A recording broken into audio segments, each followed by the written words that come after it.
Shalom, selamat malam semua. Ya, di Indonesia masih sore. Baik, kita mau belajar ya. Saya mulai dengan pertanyaan ini. Kenapa saya mulai dengan pertanyaan ini, termasuk yang di rumah? Ini, coba, menurut saudara semua masih banyak atau hanya sedikit orang Kristen, anak-anak Bapa di surga, bahkan hamba-hamba Tuhan, yang masih bisa kecewa dengan Tuhan? Banyak, betul? Kenapa kok masih ada kecewa dengan Tuhan? Pertanyaan saudara akan terjawab dengan pertanyaan saya berikut ini. Ya, tolong supaya mulai hari ini, kalau ada di antara teman-teman kita, bahkan nggak sedikit hamba Tuhan, siapa yang ikuti berita akhir tahun yang lalu dan awal tahun ini, ada 2 pendeta yang gerejanya jemaatnya ribuan mati bunuh diri di Amerika, California. Aneh bukan? Apa yang terjadi dengan saudara kita itu kecewa dengan Tuhan bahkan sampai bunuh diri? Saya tanya, bisa nggak terjadi dengan diri kita juga? Bisa, karena kita juga manusia. Nah, jawabannya ada di pertanyaan saya kedua. Ulangi lagi. Menurut kita semua, manusia atau binatang yang bisa melawan Tuhan dan membantah Tuhan? Manusia. Itu jawaban. Kalau sampai ada orang bisa kecewa dengan Tuhan, berarti orang itu memposisikan dirinya sebagai Tuhan dan Tuhan itu jonosnya. Berarti begini, rata-rata orang Kristen yang kecewa dengan Tuhan itu pasti karena ini, rata-rata. Kenapa Tuhan gak jawab doaku? Ya atau tidak? Aku sudah begini, aku sudah begitu. Istilahnya, apa saja kata pendeta yang saya dengar saya lakukan. Kenapa Tuhan tidak jawab doaku? Saya beri pertanyaan balik lagi supaya pertanyaan ini terjawab. Kalau Tuhan harus menjawab semua yang kita minta, masalahnya siapa yang jadi Tuhan? Loh, kok ragu-ragu? Kalau kita harus memaksa Tuhan menjawab semua yang kita minta, siapa yang jadi Tuhan? Kita sendiri. Nah, kurang ajar enggak? Kalau kita jadi Tuhan, lalu Tuhan itu apa kita? Jomos, pembantu. Saudara, di antara semua ayat dalam perjanjian baru, dengar ya, semua ayat dalam perjanjian baru, yang saya paling takut, saya tidak tahu saudara takut ayat yang mana, adalah Matius 7 ayat 21 sampai 23. Yang belum tahu coba buka Matius 7 ayat 21 sampai 23. Begini kata Tuhan Yesus, pada akhir zaman nanti ada orang-orang datang kepadaku dan berseru, Tuhan, Tuhan, bukankah aku sudah bernubuat demi namamu?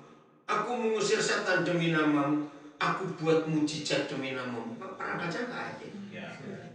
Nah, menurut saudara, orang-orang kayak gini hebat nggak sih? Hebat sekali, kita aja belum loh. Betul? Ayo jujur-jujuran aja di ruangan ini atau di rumah. Kapan terakhir kali ngusir setan? Ayo. Ini orang-orang ini luar biasa. Mengusir setan demi nama Tuhan Yesus, bernubuat demi nama Tuhan Yesus, buat mujizat demi nama Yesus. Maaf, kapan terakhir kali kita doakan orang pilek langsung sembuh? Cuma pilek aja kalau ya, jangan yang gede-gede, lumpuh berjalan kita melihat. Yang pilek dulu lah.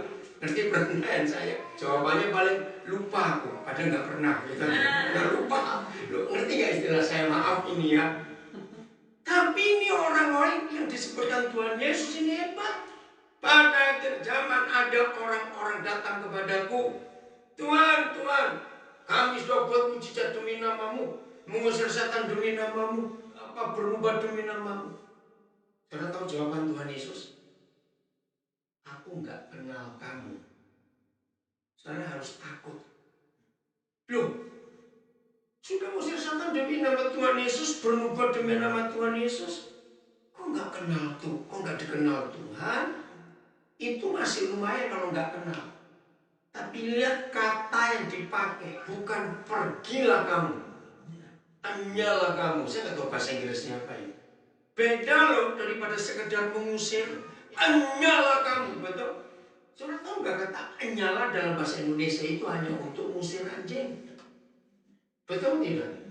Ngeri saudara. Dan bukan cuma nggak kenal, bukan cuma diusir kayak mengusir anjing, kalimat ini. Kamu pembuat kejahatan. Mati gak? Ngusir setan demi namanya, berubah demi namanya, banyak mujizat demi namanya. Yesus bilang kamu pembuat kejahatan. Ayo jujur. Lagi sekali saya tanya, kalau kita dibandingkan orang-orang itu tadi, kita sudah ada apa-apanya belum? Belum. Nah, yang belum ada apa-apanya saja, terus bagaimana? Ngerti nggak maksud ini, saudara? Maka ini jawaban. Mengapa masih ada hamba Tuhan, anak Tuhan bisa kecewa karena dia bunuh diri? Karena apa tadi? Belum kenal. Maka itu nggak dikenal. Aku nggak kenal kamu. Itu masih lumayan. Nyala kamu, oke. Tapi pembuat kejahatan ini yang saya kaget. Sudah, berarti orang-orang itu aktif melayani nggak? Berarti Tuhan yang kita sering sebut dalam doa, dalam kata-kata. Maaf, saya cuma ngomong. Mungkin hanya di mulut kita saja. Belum di hati. Saya harap nggak ada yang marah kalau saya pakai kebenaran ini. Nanti pulang baca Kisah Rasul pasal 16. Nanti. Di dalam Kisah Rasul 16 ada sebuah peristiwa yang geli, lucu, tapi penting. Suatu hari anak-anak Imam Skewa. Nah, kita nggak tahu Imam Skewa ini apa saja kejadian. Tapi kata imam ini kan penting posisinya. Anak-anak imam. Nah, di dalam Kisah Rasul 16, anak-anak Imam Skewa ini ketemu orang kerasukan setan. Masih ingat ya? Terus mereka usir, tapi usir gini. Hei setan, keluar kamu. Aku usir kamu demi nama Yesus yang diberitakan Paulus. Lihat itu. Karena ingat, akhirnya siapa yang diusir siapa? Ini pertanyaan penting. Siapa yang diusir siapa? Nah, anak-anak imam diusir setannya. Dari peristiwa itu, maaf lagi sekali jangan marah. Inilah prinsip yang saya pakai. Maaf lagi sekali jangan ada yang tersinggung. Ternyata salah satu dari sedikit cara untuk mengetahui Yesus yang kita panggil Tuhan Yesus, Tuhan Yesus itu hanya di mulut kita atau Tuhan Yesus itu sudah di hati kita. Nah, salah satu cara untuk mengetahui itu, ayo pulang dari fellowship ini kita rame-rame cari orang kerasukan setan. Ini maksudnya. Terus, ayo kita usir setannya dalam nama Yesus. Maaf ya, jangan marah. Nah, di situ kan ketahuan Yesus yang kita sebut itu ada di mulut atau di hati kita. Ngerti? Jadi siapa yang pergi duluan, nah itu ketahuan. Ngerti? Siapa yang lari duluan, siapa yang diusir siapa, ngerti? Ternyata setan-setan tahu Yesus yang adalah Tuhan itu cuma di mulut kita atau sudah di hati kita. Ngerti nggak maksudnya? Jadi yang tahu siapa? Yesus ada di mana kita? Setan. Kalau setan-setan tahu Yesus sudah ada di hati kita, nggak usah diusir. Begitu kita datang, otomatis ada Yesus di hidup kita. Setannya pergi duluan. Kita boleh teriak sampai habis suara kita. Setan cuma maaf ya, ini Kisah Rasul 16. Oh 19, terima kasih. Maka itu ayo kita sadar. Kalau kita menyebut Dia Tuhan, supaya pada hari terakhir Tuhan Yesus gak mengusir kita seperti mengusir anjing. Dan Dia tidak menyebut kita, hai kamu pembuat kejahatan. Ayo kita periksa diri kita. Antara kita manusia dengan binatang, siapa yang bisa membantah dan melawan Tuhan? Nah, kalau binatang itu 100% tunduk kepada Tuhan sehingga mereka gak bisa melawan Tuhan, Berarti kita bisa 100% tunduk pada Tuhan atau tidak? Tidak. Karena terbukti kita sering melawan dia. Loh ya atau tidak? Ini loh. Nah, poinnya di sini dengar. Berarti, maaf ya, saya tidak ingin ada orang yang dengarnya nggak jelas, mau sesat itu. Awas ngomong begitu. Karena ini banyak orang nggak ngerti. Dikasih ngerti, kamu ngerti. Dengar pertanyaan penting. Berarti kepada binatang atau kepada manusia, Tuhan itu bisa maha kuasa.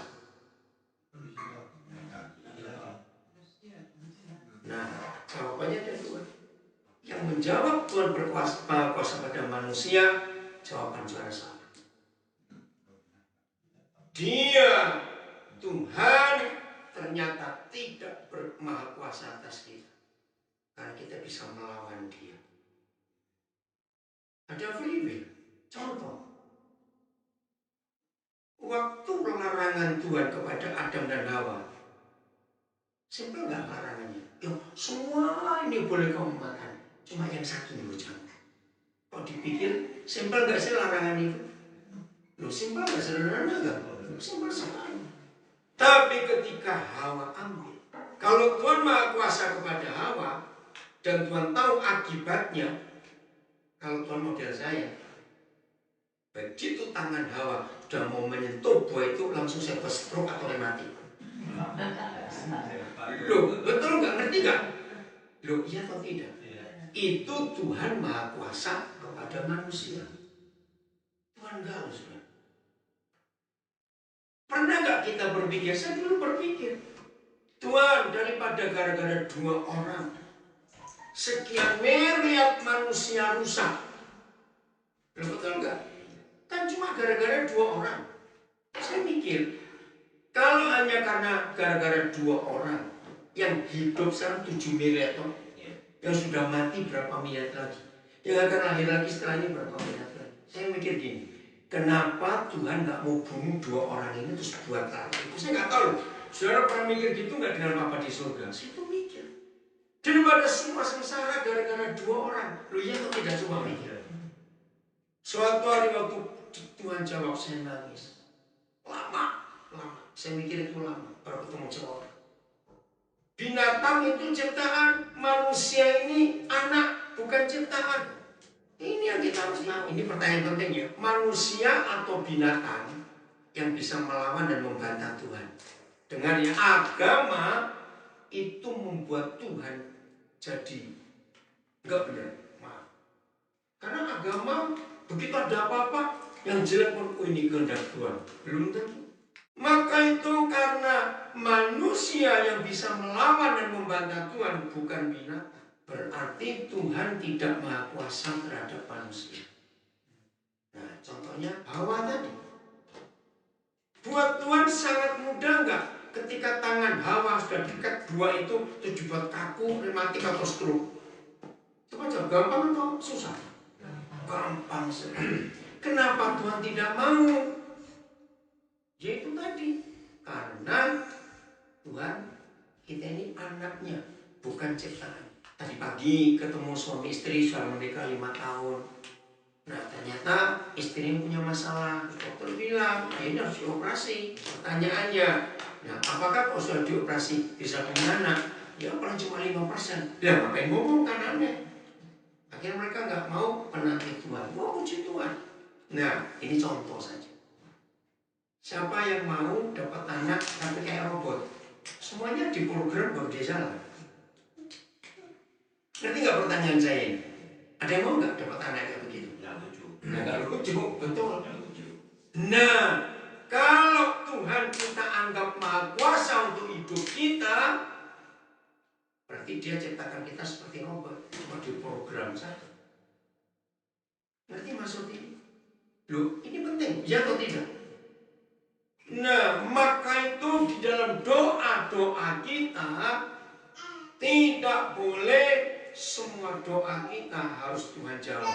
Tidak boleh. Kenapa tidak boleh?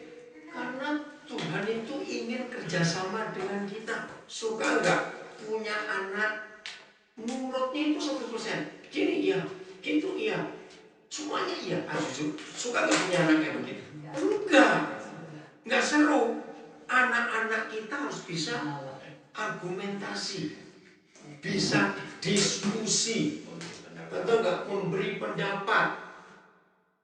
Nah, binatang nggak bisa, sebab mereka bukan anak, mereka itu ciptaan. Kita harus tahu posisi ini. Nah, kalau saudara baca kitab Ibrani, itu dijelaskan betul. Kenapa bukan malaikat yang Tuhan selamatkan? Karena malaikat ciptaan, hanya manusia yang diselamatkan. Maka itu ketika Lucifer jatuh, ya dibiarkan oleh Tuhan. Karena itu bukan anaknya. Binatang mati, nggak ada masalah. Walaupun rugi manusia, environment menjadi rusak. Tapi kalau manusia mati, Tuhan nangis luar biasa. Karena ini anaknya. Ngerti sekarang? Jadi mulai hari ini, doa-doa kita tidak boleh maksa Tuhan untuk jawab. Terus gimana? Tuhan maunya diskusi dengan kita. Contoh, Alkitab memberi perintah, perintahnya sembuhkan orang sakit. Apa yang kita lakukan? Nah, kan sudah salah.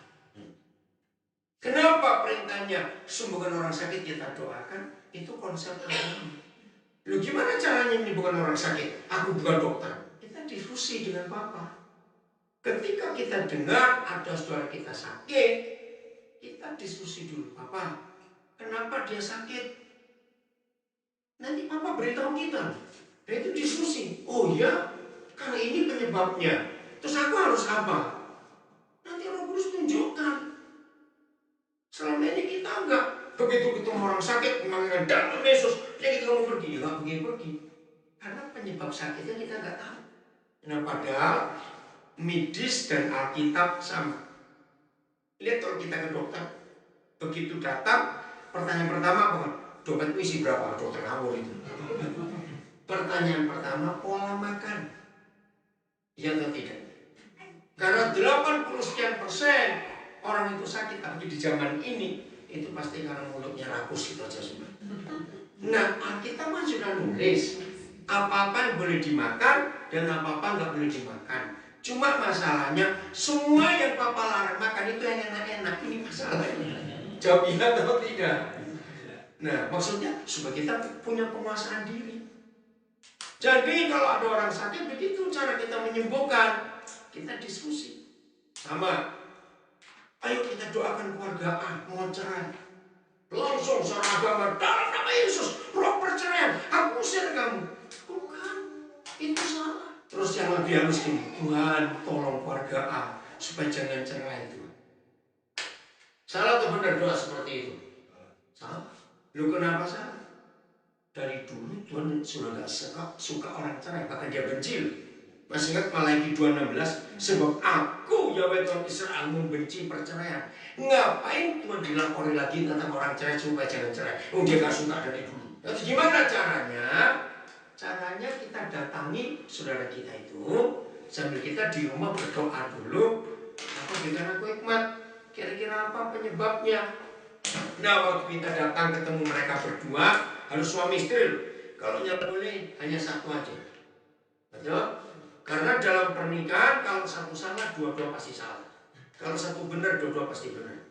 Gak ada satu salah, gak ada satu benar, gak ada.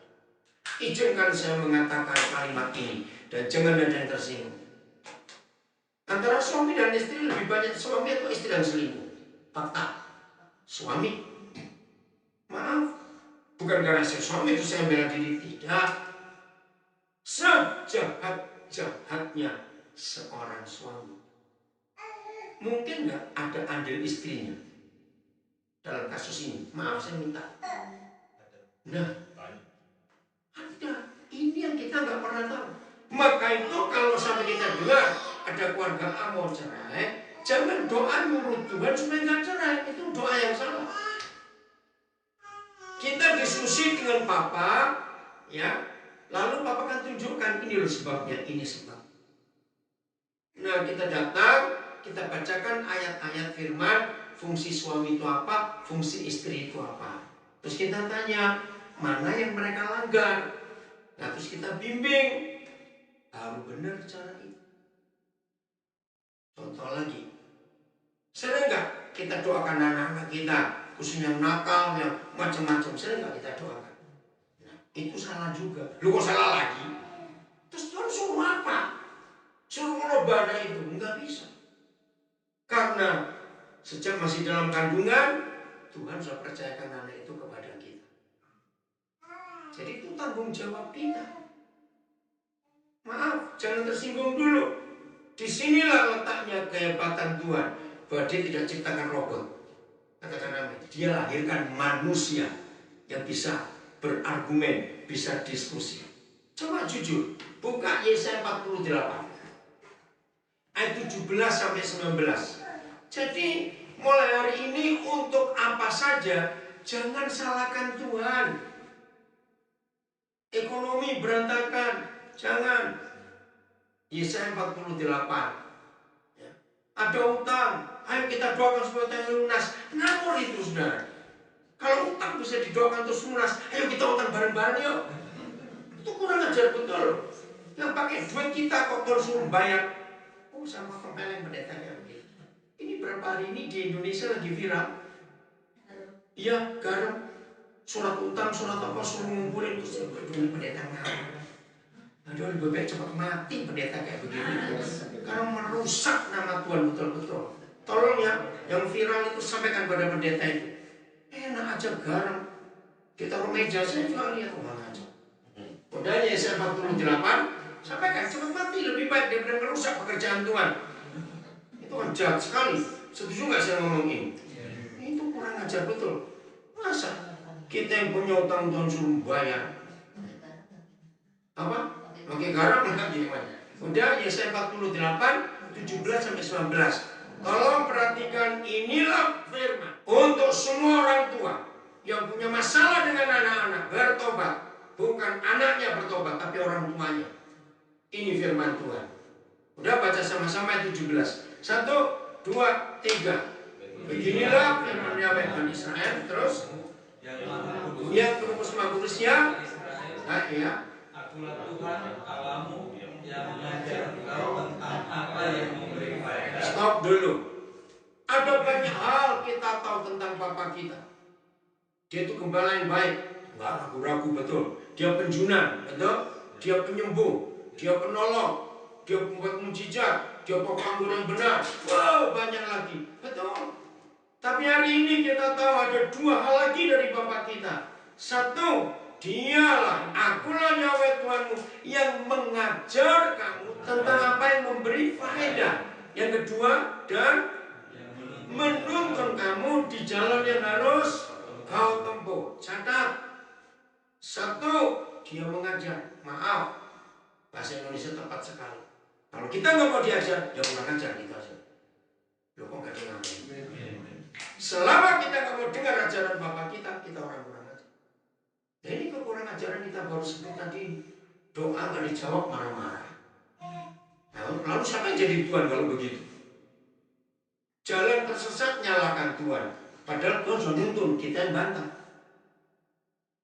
Salah satu anak saya suatu hari jalan naik mobil dengan istrinya, pakai GPS.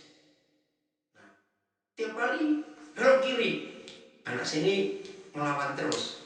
Setelah berapa kali istrinya ngomong, dengan GPS yang kelihatan mata aja kamu nggak nurut, apalagi dengan Tuhan yang nggak kelihatan. Betul nggak itu kata-kata itu? Ya sudah. Nah saudara, pokoknya kalau sampai kita sempat tersesat, menurut hal yang kedua tadi kita sedang apa? Hal kedua Tuhan apa kerjanya? Yang kedua tadi, yang menuntun kita di jalan yang harus kita tempuh. Harus. Ada kata itu nggak? Nah, saudara perhatikan. Begitu kita tersesat, langsung ingat ayat ini. Berarti kita sedang bukan. Oke, sedang. Artinya sedang tidak menurut tuntunan Tuhan. Iya atau tidak? Iya. Selama kita nurut, kita nggak tersesat. Saudara tinggal di Australia, sering nggak lihat burung migrasi? Kalau winter di utara, Pernah terbang ribuan kilometer ke selatan cari panas? Lu iya atau tidak? Iya. Ribuan kilometer nggak pakai GPS, nggak kesasar. Lu itu hebat. Lu iya atau tidak, saya tanya. Ikan salmon kok bisa tahu lahirnya di mana? Setelah sekian tahun mengembara di laut, bisa balik ke sana lagi kok nggak kesasar. Kita ini pakai GPS masih sering kesasar. Karena gablek, nggak mau ngikuti. Betul tidak? Pokoknya mulai hari ini, tiap kali kita rasa tersesat dalam hidup, bukan tersesat beneran ya, ngerti ya maksudnya? Langsung katakan, ampuni aku Tuhan, nggak mau nurut tuntunan. Mas, udah? Ayat 18. Kata pertama apa? Sekiranya. Wih, kata itu luar biasa. Oh ya, Fer, tadi lupa apa katanya. Penyala bahasa Inggrisnya apa? Apa itu coba? Matius 7. Menyala kamu, para pembuat kejahatan. Apa bahasa Inggrisnya tadi? Good to have. Good to have. Apa? And I will because I never know you depart from me, you are vanished from my presence. Vanished from my presence. Enggak enak itu, betul nggak? From my presence. Maaf, siapa pernah dengar cerita atau kita pernah ngalamin? Kita karyawan di suatu perusahaan, kesalahan kita fatal. Terus bos kita berkata, jangan pernah lihat aku lagi. Itu kan gak enak sekali kan, sama vanished from my presence. Wih, ngeri sekali. Padahal ini orang-orang hebat loh yang melakukan kehendak Allah, yang mengusir setan demi nama Yesus, bernubuat demi nama Yesus. Wih, ngeri sekali. Oke? Nah sekarang sekiranya ayat 18. Saya nangis pertama belajar ayat ini berapa puluh tahun yang lalu. Tahu nggak arti kata sekiranya? Itu Tuhan memaksa atau tidak? Dahsyat, nggak apa-apa. Ini yang membuktikan Tuhan tidak maha kuasa terhadap kita, sebab Tuhan tidak bisa memaksa kita. Katakan amin. Binatang bisa dia paksa. Mari saya berkata jujur. Kalau melihat kondisi seperti sekiranya aku memperhatikan perintah-perintahmu, apa yang terjadi? Dua hal besar. Baca. Coba. Maka damai sejahtera kita akan seperti sungai yang tidak pernah kering, dan kebahagiaan kita terus berlimpah seperti gelombang-gelombang laut yang tidak pernah berhenti. Saudara catat. Maaf ya, saya tegasin aja. Pokoknya mulai hari ini, suami istri yang aktif pelayanan, rajin ikut doa, rajin ikut Bible study, tapi hidup di rumah kok kayak neraka. Maaf, ini jawaban. Berarti suami istri itu nggak nurut di rumah dengan aturan-aturan Tuhan dalam nama Yesus. Pokoknya kalau mulai hari ini semua kita menuruti ajaran dan tuntunan Tuhan, damai sejahtera kita dan kebahagiaan kita nggak habis-habis. Maka itu jangan suka nyalakan Tuhan. Aku sudah rajin memberi perpuluhan Tuhan. Aku sudah rajin berdoa. Aku minggu tidak pernah absen. Kenapa rumah tanggaku begini? Kalau saya Tuhan, saya tempelin orang kayak begini. Kamu enggak nurut nyalakan aku. Apalagi yang suka ungkit-ungkit.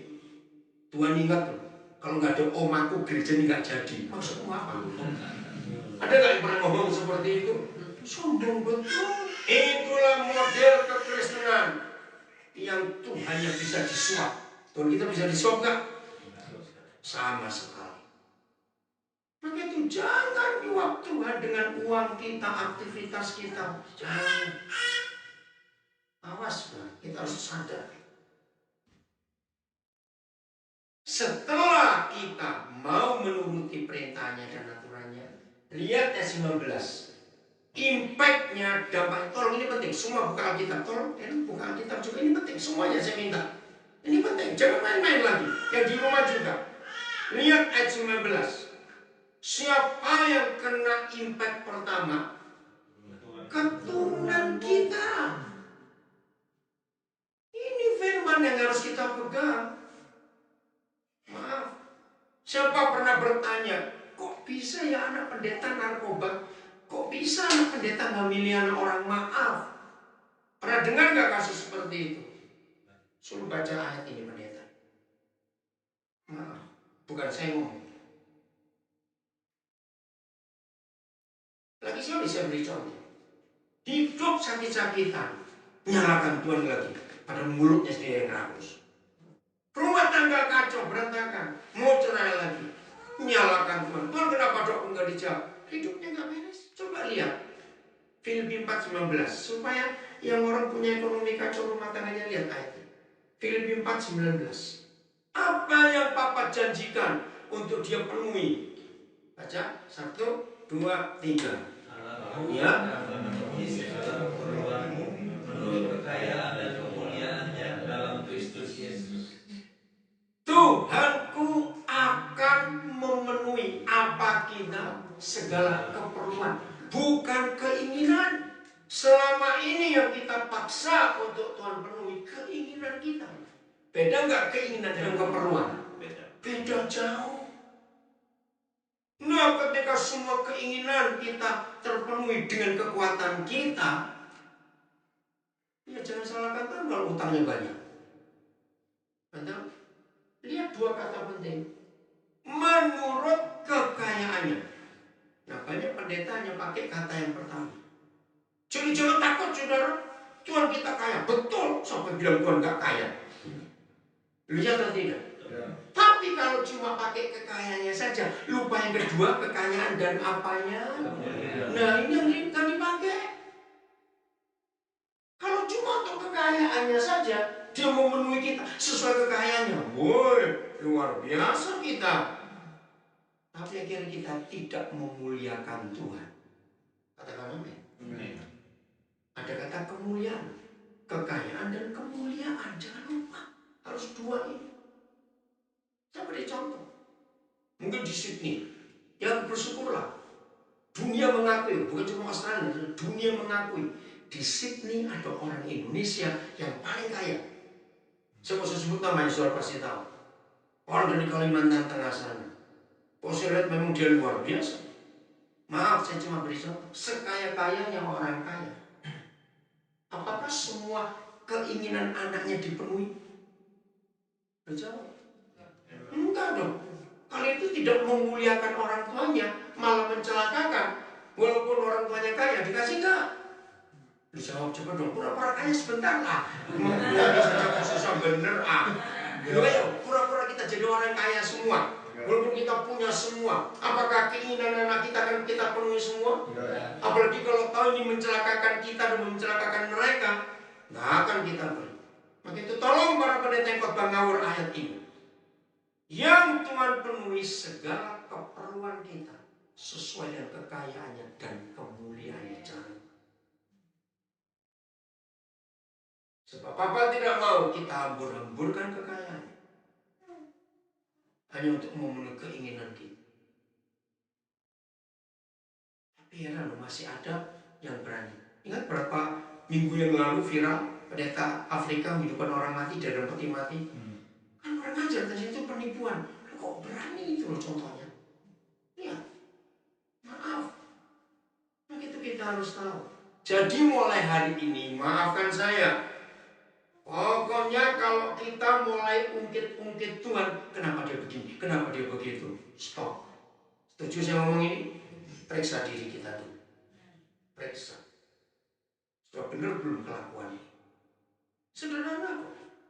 Dia cuma bilang aku mengajar kamu dan menuntun kamu. Kalau cuma dua ini susah atau gampang diikuti? Gampang, cuma dua saja. Dengar ajarannya, nurut, selesai. Maka di situ kuasa kemuliaan Tuhan akan nyata lewat hidup kita masing-masing. Amin. Oh itu sungguh. Pokoknya apa saja. Anak-anak muda yang belum menikah, seringkali kok ngeluh Tuhan kenapa kok begini? Aku sudah kerja setengah mati, 2 shift loh Tuhan begini, kok masih kurang terus? Nyeprek secara mau belanja apa saja itu. Benar enggak? Ini yang kita harus tahu dalam hidup kita. Supaya enggak dikit-dikit nyalakan Tuhan, dikit-dikit nyalakan Tuhan. Ada yang salah siapa? Ayo, kalau kita lihat kasus ini, seharusnya tentu sering jengkel nggak dengan kita? Maaf, ini saya berkata, Tuhan sering jengkel nggak dengan kita ini? Aduh, saya mudah. Untung Tuhan nggak suka tersinggung kayak saya. Dia sering kita salahkan, padahal yang salah kita. Anak begini, anak begitu, Tuhan yang salah lagi. Kenapa Tuhan nggak mau dengar doa saya? Tuhan disalahkan. Maka itu saudara, mulai hari ini, ayo kita tempatkan diri kita di posisi yang benar. Saya bersyukur kepada Bapa di surga. Tahun 70-an itu saya di Kalimantan Timur. Tuhan mengajar saya, apa sih definisi kata Tuhan saya? Catat ya yang belum tahu. Tuhan itu artinya pemilik tunggal atas hidup. Jadi kita ini bukan milik siapa-siapa. Siapa pemilik kita? Tuhan. Saudara, percayalah, kalau Tuhan itu sudah di hidup kita, bukan cuma di mulut kita. Setan gak usah kita usir, mereka pergi sendiri ketika kita datang ke daerah mereka. Maaf, ada gereja-gereja pakai pengalaman Yosua dengan cara yang salah. Doa keliling. Cari sampai robek Alkitab saudara, nggak ada ayat doa keliling itu, nggak ada. Tapi kenapa ada orang doa keliling? Itu ngambil contoh Yosua. Ngawur itu saudara. Kita nggak perlu doa keliling, apalagi ada gereja ngajari kemana-mana bawa botol plastik yang bisa dibuat kencrot-kencrot itu saudara. Isi anggur perjamuan, masuk ke tempat-tempat ibadahnya, ngapa dong orangnya? Gereja atau tidak? Masuk ke masjid, masuk ke kelenteng. Ini ngapain? Terus kencrot dalam kencrot itu. Lu pernah dengar gak itu dari Indonesia bisa aneh-aneh? Maaf, setan nggak bisa diusir dengan barang-barang di Tuhan. Amin kan? Bukan aneh orang-orang ini. Awas yang ngawur-ngawur itu. Terus pakai banner dikebut gitu, pesan pergi. Mana ayatnya goblok? Minta ampun betul. Setannya tambah geli loh. Lo betul enggak? Ini kamu apa-apaan? Percayalah. Yakobus 4 ayat 7 berkata, tunduklah kepada Tuhan. Iblis lari dari kita. Melawan iblis bukan dengan perbuatan, pakai minyak, kencrot anggur perjamuan, pakai bendera-bendera, tidak. Melawan iblis menurut Yakobus 4. Kalau iblis itu paling tahu kita ini tunduk pada Tuhan atau tidak. Iblis yang paling tahu. Istri kita nggak tahu kita tunduk atau tidak. Suami kita nggak tahu kita ini tunduk pada Tuhan atau tidak. Kita pun nggak tahu gembala kita tunduk pada Tuhan atau tidak, nggak tahu.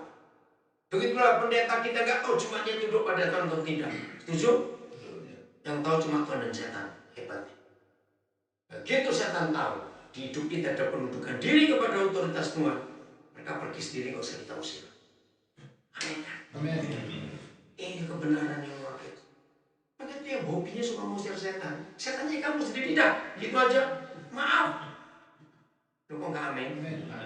Kalau hidup kita benar di hadapan Tuhan, setan nggak usah diusir, pergi sendiri waktu kita di sini. Begini logika. Siapa terang, siapa gelap? Jawab dong, siapa terang, siapa gelap? Antara kita dengan setan. Kita terang karena kita ngikut jalan terang Yesus. Gelap, segelap apapun, nggak usah diteriakin, nggak usah pakai siram air, nggak usah bawa lap, bawa sapu. Datang terang, gelapnya pergi. Itu dia. Nanti sebelum kita mulai ini, Rani masih tanya, Koden betul nggak sih ada hamba Tuhan kok bisa melihat sesuatu sehingga dia suka dipanggil ke sana, dipanggil kemari? Maaf, catat. Di Alkitab nggak ada satupun ayat yang menuliskan bahwa kita bisa melihat setan, apalagi disuruh melihat. Nggak ada. Yang ada, lihat Bapa di surga. Amin.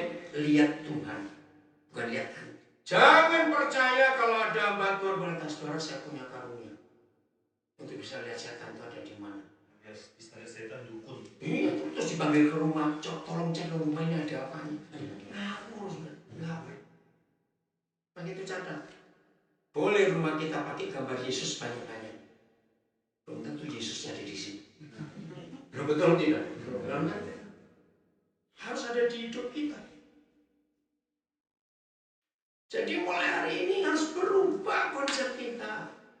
Jangan hanya menyerukan Tuhan. Saya ulangi, kita ulangi. Apa itu definisi Tuhan? Pemilik tunggal, penguasa mutlak atas hidup. Artinya kita harus menyerah. Tuhan tahu setan ada di mana, dia beritahu kita jangan di situ. Ya udah, kita ngikut. Supaya saudara nggak ragu-ragu. Tuhan selalu menghormati free will kita. Dia nggak bisa maksa. Keluaran 33:17. Siapa yang setuju? Doa-doa kita 99,99% isi doa Kristen cuma 3. Minta, nyuruh, lapor, lapor, nyuruh, minta. Ya atau tidak? Itu salah. Berapa kali masih ada doa gini? Tuhan terima kasih kami dapat kesempatan pergi jalan-jalan. Tolong Tuhan rumah dijaga. Itu doa paling kurang ajar. Betul enggak? Jadi satpam Tuhan. Pernah mikir enggak? Kalau kita pergi untuk jaga rumah, lah yang barengi kita siapa? Maaf ini loh juga enggak saja. Nah itu enggak usah. Loh kok enggak usah gimana? Ya supaya rumah aman. Dengarkan. Kalau rumah kita isinya barang plastik dan sederhana, nggak usah didoakan, maling masuk pun kecil. Kok nggak amin? Betul? Kalau ada orang Kristen, tiap kali mau pergi minta Tuhan jaga rumah, berarti kekayaannya banyak. Bukankah Tuhan Yesus berkata, ya orang kaya, jual hartamu bagi ke orang miskin. Ayo, siapa yang salah? Kok nggak amin? Jadi kalau sampai rumah kita bisa kemalingan, yang salah kita, bukan malingnya, tahu? Amin kan cepat. Loh ya atau tidak? Kalau sampai rumah kita bisa kemalingan, yang salah itu kita, bukan malingnya, tahu? Maling masuk ke sini, semua laci dibuka. Kayaknya malingnya kecewa malah, karena barangnya nggak ada berharga. Bukan itu. Yang kedua, kunci baik-baik, selesai pergi dengan tenang. Nggak usah nyuruh Tuhan jaga rumah. Kok nggak amin lagi? Jadi banyak pola-pola Kristen yang salah terhadap apa di surga. Lihat contoh hidup Musa. Baca 1, 2, 3. Beginilah firman Yahweh kepada Musa. Stop dulu, pelan-pelan. Berfirmanlah Yahweh kepada Musa. Saudara, saya kagum pada kalimat. Enggak, mulai dari Abraham. Berfirmanlah Tuhan kepada Abraham. Pergilah. Daud berfirmannya. Pada Yusuf berfirman. Dan itu semua. Saulus sampai jadi Paulus. Tuhan berfirman enggak? Saulus kenapa engkau aniaya aku? Betul, saudara tolong catat. Hidupilah kalimat ini. Jadi mulai hari ini yang di rumah dengar. Yang sangat penting bukan berapa jam kita berdoa sehari. Yang sangat penting bukan berapa hari kita puasa dalam sebulan. Yang sangat penting bukan berapa banyak persembahan kita sehingga Tuhan terpengaruh dengan kita. Maaf. Mulai hari ini kenali yang paling penting Tuhan berfirman apa kepada kita. Amin kan? Amin. Ini yang paling penting. Berfirmanlah Yahweh kepada Musa. Berfirmanlah Yahweh kepada Daud dan banyak. Siapa pernah iri kayak saya? Kalau saudara nanti pulang baca mulai Nabi Yesaya sampai Maleaki, ya itu nabi-nabi semuanya. Saya irinya begini. Dikit-dikit Tuhan berfirman kepada mereka, ya atau tidak? Dikit-dikit Tuhan datang berfirman. Dikit-dikit Tuhan memberikan pernyataan. Kok enak sekali sih? Saya dulu pernah iri. Akhirnya saya ketemu jawaban. Kenapa dia gak pernah berfirman kepada kita? Sebab kita terlalu cerewet dengan Tuhan. Ngerti nggak? Artinya kita terlalu banyak berfirman kepada Tuhan. Ayo ngaku. Betul? Siapa masih ingat Daud pernah nulis gitu? Pas mau saya lupa pasal berapa ya? Sebelum kita bicara apa-apa, Tuhan sudah tahu. Masih ingat ada firman seperti itu? Nah sebetulnya ayat itu yang buat saya itu jarang berdoa. Berarti bukan jarang berdoa, jarang berdoa seperti yang diajarkan banyak pendeta itu. Mau sebelum ngomong aja tahu ngapain ngomong banyak-banyak? Loh iya atau tidak? Nah kalau gitu apa artinya doa dong? Nah ini Musa ini. Jadi Tuhan minta kita dengar firman-Nya dulu, baru kita berencana untuk ini, untuk itu.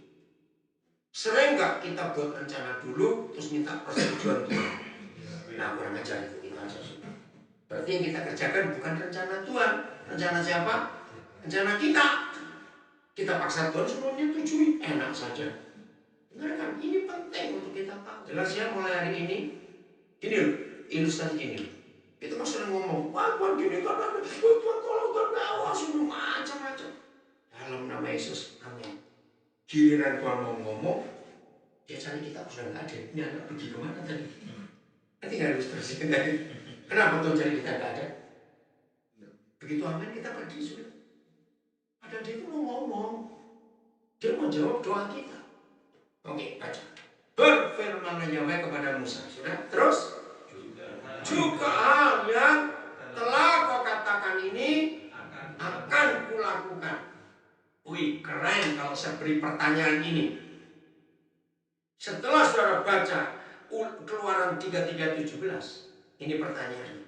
Berarti antara Yahweh Tuhan dengan Musa, siapa yang menuruti siapa? Tuhan menuruti Musa. Baca dong. Siapa menuruti siapa? Tuhan. Percaya nggak? Logika kita ini. Percaya nggak? Loh. Kok enak sekali Tuhan menuruti Musa? Tapi ini firman-Nya. Dan bukan doa Musa yang Tuhan lakukan. Penting. Apanya? Ya, jadi yang Tuhan lakukan apanya Musa, bukan doanya loh. Perkataannya. Keluaran 33:17. Saya kagum. Rindu gak Tuhan bisa buat itu kepada kita? Loh, saya tanya, rindu gak Tuhan buat itu kepada kita? Nah, ini kenapa berhenti rekamannya? Dia dicoba. Sayangnya dulu. Ngerti ya? Juga hal yang telah kau katakan ini Musa akan kulakukan. Keren gak itu saudara? Saya mikir gini loh. Coba jawab. Berarti Papa di surga selama Musa hidup akan menuruti semua yang Musa katakan atau tidak? Jawab pertanyaannya. Berarti menurut firman ini selama Musa hidup, Musa ngomong apa saja Tuhan pasti lakukan. Iya atau tidak? Ayo mikir lebih jauh. Sebagai manusia kayak kita, Musa bisa salah ngomong tidak? Ini loh risikonya. Satu kali saya diskusi, begitu apa-apa diskusi dengan Papa di surga. Maaf bagi beberapa saudara yang baru kali ini, hari ini kenal saya, karena saya cukup banyak baru kenal beberapa saudara hari ini. Maaf, lihat cara saya ngajar. Ini hasil diskusi, katakan amin. Amin. Kalau saya nggak diskusi dengan Papa di surga, nggak akan saya bisa jelaskan seperti ini. Ini diskusi, saya selalu tanya. Saya ngomong begini, Papa, seandainya Musa salah ngomong, apa pertanyaan selanjutnya? Apa Tuhan masih mau? Nah, terima kasih Bu, ini luar biasa. Seandainya Musa salah ngomong, kan dia manusia kayak kita juga. Apakah Papa akan tetap melakukan? Jawabannya iya. Loh, kok bisa begitu? Nah, jangan lihat kalimat terakhir itu loh jawabannya. Jadi semua pertanyaan hidup jawabannya ada di Alkitab, katakan amin. Jangan cari buku-buku lain untuk mengetahui apakah kalau Musa salah ngomong Tuhan akan lakukan. Cari di Alkitab, bukan di buku tafsiran. Apa kata kalimat terakhir? Karena aku mengenal engkau. Bahasa Inggrisnya bagus. I know you by name, Moses. Saya lemes langsung. Jadi di mata Tuhan, Musa nggak akan pernah salah ngomong sampai dia mati nanti. Loh kok bisa? Karena Tuhan kenal Musa. Nah pertanyaannya, tahun berapa kira-kira? Jangan tersinggung. Tahun berapa kira-kira Tuhan akan ngomong ini pada saudara masing-masing? Cukup, aku kenal kamu William, aku kenal kamu John, aku kenal kamu Mari, kenal kamu John. Kira-kira kapan kita bisa berkata pada seseorang, Cukup dan cukup. Sekarang aku kenal kamu itu siapa. Itu setelah lewat apa? Trust, betul. Trust itu hasilnya sebelumnya, sebelum trust. Komunikasi. Persahabatan. Persahabatan. Lewat trial and error. Ya atau tidak? Lewat tes. Coba sih aku titipin duit dia. Paling gampang itu percaya orang itu titipin duitnya, itu paling gampang. Betul atau tidak? Dan itu ada ayatnya di Alkitab, Lukas 16 loh. Titipin duit, nah itu bisa kita nilai orang itu bisa dipercaya atau tidak. Ini luar biasa. Jadi setelah Musa sekian lama bersahabat bergaul dengan Yahweh Tuhan, akhirnya Papa berkata, cukup aku kenal. Nah bagaimana cara Papa bisa kenal kita? Nah ini dia. Hanya Tuhan. Selain kita. Hanya Papa di surga selain kita. Pribadi yang paling tahu isi hati kita. Loh, amin. Betul? Orang menikah 80 tahun pun tetap hati suami istri nggak tahu, hati istri suami nggak tahu. Jawab ya. Hati ini paling misteri. Paling misteri. Perut nggak bisa misteri. Bila diajak makan kenyang, nggak lama bunyi rup, bapaknya kenyang. Betul, mata penipu bisa kelihatan. Betul? Ada orang bisa belajar body language. Oh ini orangnya begini, orang itu bisa. Kata-kata bisa dinilai karena ada alat lie detector. Tapi hati. Maka itu saudara dengar. Kenapa nggak ada hakim yang adil di dunia? Sebab tidak ada hakim yang bisa baca hati orang. Kalau hakim bisa baca hati orang, misalnya Tuhan memberi kuasa pada hakim untuk bisa baca hati orang, maka semua pengadilan dunia cuma sekali beres. Loh, betul tidak? Ini rahasianya. Maka itu, kapan kira-kira Tuhan bisa berkata, aku kenal kamu? Itu tergantung bagaimana cara kita membawa hati ini kepada Tuhan. Amin. Saya beri contoh dua lagi. Maria. Kalian nggak kalau dengar kata Maria? Zaman itu banyak gadis ya? Banyak.